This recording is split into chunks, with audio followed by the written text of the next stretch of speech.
In my most recent video, I started going through every single NRL team's best starting side for 2022, and with that we got through 8 teams, which means there is still 8 to go, so that's what we're going to do right now. Let's not waste any time, let's get straight into it.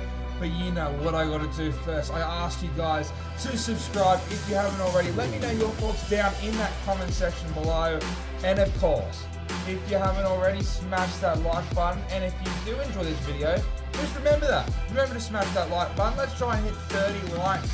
Let's get back into the consistent 30 like goal.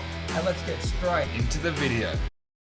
Last time we started off with a Queensland team, so let's start off with one again. We're going to be going through the North Queensland Cowboys at fullback. I've gone the hammer. On the wings, I've got Kyle Felt and Valentine Holmes. In the centres, I've gone Hikyu and Tulagai. I don't know how to pronounce it. I suck. We know that if you've been a fan of the channel. The halves, I've got Scott Drinkwater and Chad Townsend. In the front row, I've got Cohen Hess and Jason Taumalolo with Reece Robson at hooker, Ben Condon and Ruben Cotter. And on the bench is Granville McLean, Jermaine Tanoa-Brown and Gilbert. Now, my expectations for this Cowboys side, unfortunately for Cowboys fans, isn't very high. But with Townsend, he can help Dearden a lot. Drinkwater, when he was on, is this team's their best player. Maybe the hammer can develop even more. I think that the Valentine Holmes experiment has to come to an end. We know that's where he's been successful in club footy and in Origin. Simplify his role, and that's the way you can get the best out of him. Don't worry about his contract. I think he's off in a couple of years anyway, so if you want to move him on, then you can do that. The Townsend contract, like I said, he'll be good for them short term. However, pushing Tommy Dearden to, I think he'd be about the 18th man, could hinder his progress a little bit, but unfortunately for Tom Dearden, he has not developed into the superstar we were all promised. Taumalolo, he has to make the move from lock to the front row. He just doesn't have the ball playing for me.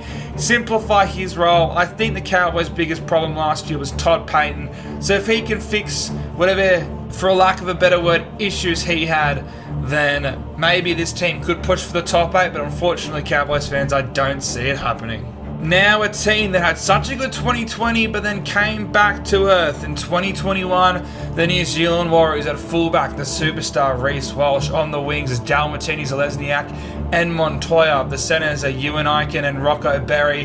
The halves, I put Sean Johnson at 6 and 7 is Chanel Harris Tavita. Matt Lodge and Adam Fanua-Blake is the front row with Wade Egan at hooker. The back row is pretty solid as well. Tohu Harris, Bailey Sirinen and Josh Curran.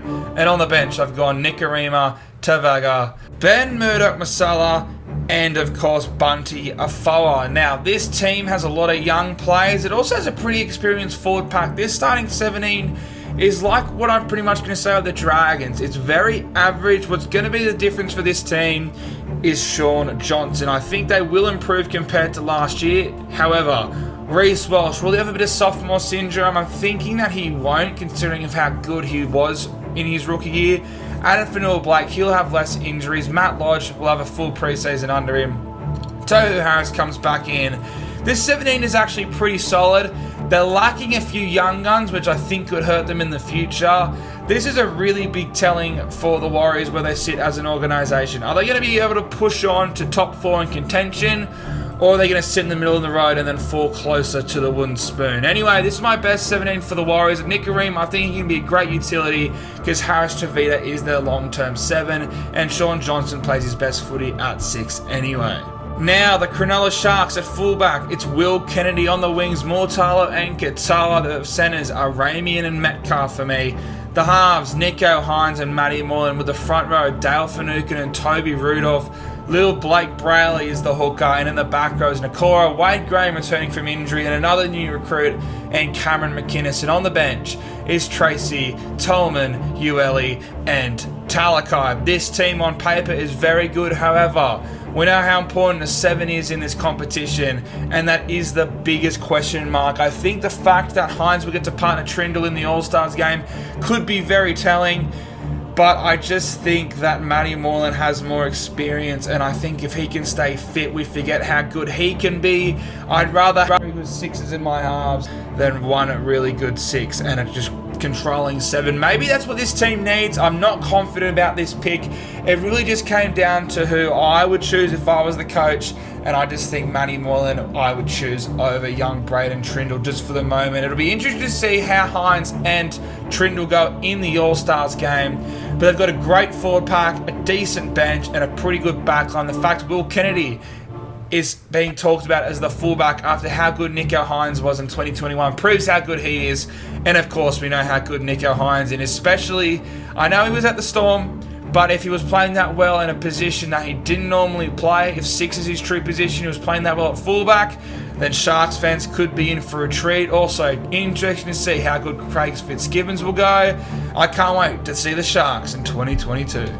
And now, finishing off our Queensland teams, it's the Titans. At fullback is Campbell on the wings. There's Sammy and Thompson. The centres are Kelly and Herbert. The halves are Brimson and Sexton. The front row is amazing. Fodawaker and Big Tino. Aaron Booth, I've put at hooker.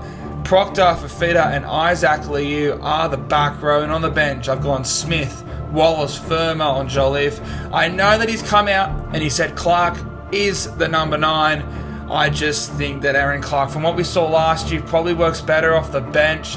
However, I decided to chuck Will Smith on the bench because he has more experience in that utility role. I just think that Aaron Booth could be such a good player for the Titans. That's going off nothing I've ever seen. It's just he's a hooker coming from the Melbourne Storm. And from what we have seen of him, he's a very solid defender. And I think this team's going to have enough ball playing. This team, unfortunately, is one of the few we can say in 2022 that definitely looks weaker. What can save this team, though, is more development from Campbell, from Kelly, from Brimson, from Sexton, and from that forward pack. That is one of the best forward packs in the competition. Maybe Isaac Lee isn't much of a ball player as we would like, but he knows how to win a premiership, and he's going to be great for the Titans. He's also going to be great for Tino, who steps into the captaincy role. But these Gold Coast Titans, if they can progress, they can make up for what they're losing in 2022.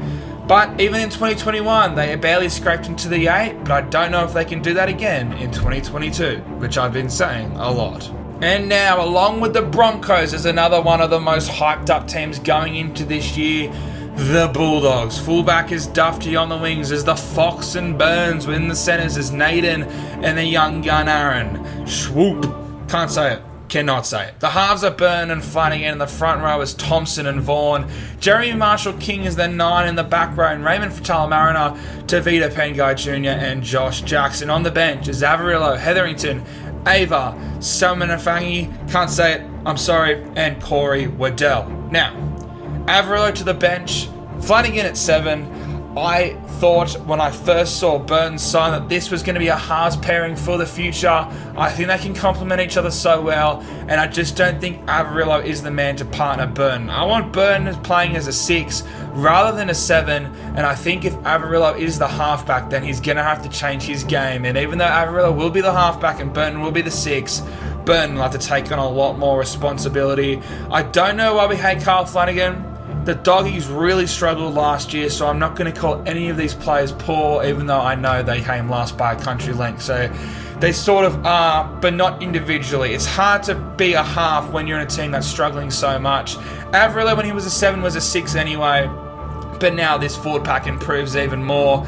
Josh Jackson, unfortunately for him, while I appreciate what he's done, I feel like he's becoming a bit of a liability. It wouldn't surprise me if we move Corey Waddell into that lock role or move him to the back row and move Tavita Pengai Jr. to lock, which I almost did. I just thought that he's the captain and he's definitely going to be here, so why even make up the controversy? This team, I don't think will be pushing close to top 8. However, I expect a big year for some of their guns. Matty Burton, I think. While a lot of people think he'll have a bit of... If you can win down in your first season, in a position you've never played before, you've got some talent. And I think on the back of this forward pack and with a decent back line, especially if he's got the Fox outside of him, could have a big year. Big question marks around the 9 and the 1. But they get Reed Marnie next year, and if they can put Flanagan in there and he can do what he did at the Sharks and the Roosters, then they have a spine for the future. And now it's time to move on to the contenders side of things, because we got the Manly Sea Eagles. Very similar to last year. Fullback is Turbo, the wings are Saab and Garrett. The centres are Parker and Harper. The halves are Foran and Cherry, with the front row Paseka and Sean Kepi. Lachlan Croker, the game's most underrated player, is at hooker. The back row, one of the best in the competition, Olakawatu Travojevic. On the bench, Dylan Walker, who proved to be one of the best utilities in the competition. Peter Powell, Josh Alloway or O'Shea Ole, and Ethan Bullimore. Picks out Andrew Davies, for that last bench spot. We saw how good this team was last year. They can only really improve because, well, it's the same team. And Turbo, can he replicate his season? I'm not too sure. Maybe if he can just go par with it, that'd still be absolutely incredible. Saab and Garrick, they're only going to improve. Same with the centres. Foran and Cherry, it'll be interesting to see how these two go. Cherry Evans is always a top 3 half every single year. Foran had a bit of a comeback year, but I think he knows his place as the third playmaking option on this team. The front row, hopefully they can develop. I think it's what cost Manly in last year's final series, but Kepi, when he started against the Roosters, proved that unfortunately Marty Tapau may be on the outer of this team, while Paseka, he almost has Payne Haas-like potential. Olakawatu, Josh Schuster, they could be the back rows for New South Wales, and they would be able to hold their own. And Jake Travojevic, well, he was the best lock in the country for a long time up until these new rule changes. And I think, unfortunately for Jake, he'll end up spending most of his time on the front row, because we saw how good Dylan Walker was when he played lock last year. The only thing that could probably hurt Manly is their defence, but if Turbo can even come close to what he did last year and all these young guns improve, then Manly could go all the way in 2022. I still think they're probably in that bracket with Parramatta just below the big 3 contenders, but you never know with Tommy Turbo in this team. And now let's talk about one of the premier franchises in the sport, the Roosters. Fullback is Teddy, the wings Tupou and Suwali, who just beat Billy Smith for me. Manu and Momirovski are the centres. Keary and Walker are the halves. The front row is Maria Hargraves, Lindsay Collins and Sam Verrills. On the bench, Tupunua, Angus Crichton and Victor Radley, Watson, Butcher, Takioko and Atoni make up the rest of the bench. The only really problem with this team is, does Connor Watson play hooker or come off the bench? I think he's going to be a beautiful 14, because I think he could even push Radley into the front row if they really wanted to play really small footy, or they can chuck him at hooker and he can do a job there even if he was to start. But I pick Suwali over Billy Smith just because I think that Suwali will probably be able to stay on the field a bit longer, as bad as that sounds. I know Billy Smith was talked about very highly regardedly. Does that even make sense? Probably not. But this Roosters team, just like with the Melbourne Storm team in the last video, they're so good. It is amazing. The fact that they've Sam Walker and Luke Keary, while Reece Walsh is a very good rookie, the fact that Sam Walker gets to learn off Luke Keary, wow, this team's amazing. Tedesco, he'll want to prove he's still the best fullback in the comp. If you don't think this team's making the top 4, especially after how well they did last year with all those injuries, then, mate, pull your head in, with all due respect. And now, the 2021 premiers, the Penny Panthers. Edwards is the fullback, Toto and Staines are the wingers, Crichton and Targo are the centres, with Luai and Cleary probably the best halves combination in the competition. Leota, Appy and James Fisher-Harris, what a front row, Kikau, Martin and Yo, and on the bench, Kenny, Eisenhurst, Sorensen and Spencer Linu. This team, a lot of us last year, after how well they did in 2020, would thought that a lot of teams would come out and be able to take this team back a few pegs, especially when they lost the guys like Mansour. But even with losses like Catewell and Momirovski, I reckon Toto can go to another level. I think Staines can prove that he's the winger we all thought he was going to be. Leota will improve. Fisher-Harris and Abby Kosa are amazing. Any team that has Luai and Cleary is a chance. And just like I said with Melbourne, just like I just said with the Roosters, this 17 is amazing. There are 3 teams that I think are in that top bracket for contention this year, and if this team were to go back-to-back, I don't think anyone would be shocked. No real changes here, besides the few they've lost like Cavewell and Momirovski, but this team is amazing. Guys, thank you so much for watching me talk about your team lineups. Make sure if you haven't watched part 1, you check it out. Also, like I said, let's hit 30 likes. Let's get back to that consistent like goal.